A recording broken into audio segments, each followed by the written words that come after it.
Welcome to Samba Samba. Enjoy the video. You start by taking the wheel off and cleaning it thoroughly. Use a degreaser and a stiff brush to remove brake dust and oily grime. Once done, mask the valve stem, lug holes, and tire. Make sure coverage is tight. You then inspect the rim for curb rash, pitting, or hairline cracks.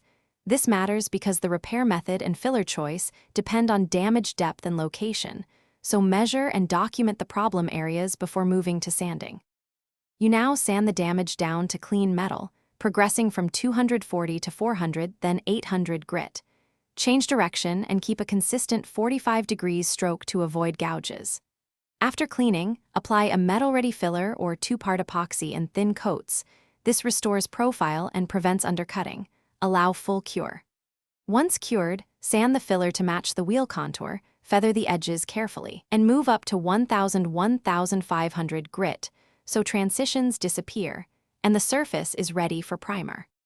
You finish by wiping the surface with solvent, then applying an etch primer to promote adhesion. Once it flashes, lay down 2K primer surfacer in 2 light coats. After sanding primer smooth, spray the base color in even passes, keep wet edges and 20–30 cm distance, and then add 2 to 3 clear coats for durability. Allow a full 24-hour cure. Finally, wet polish to remove orange peel.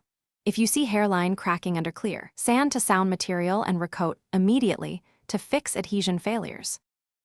Thanks for watching. Consider subscribing if we helped you.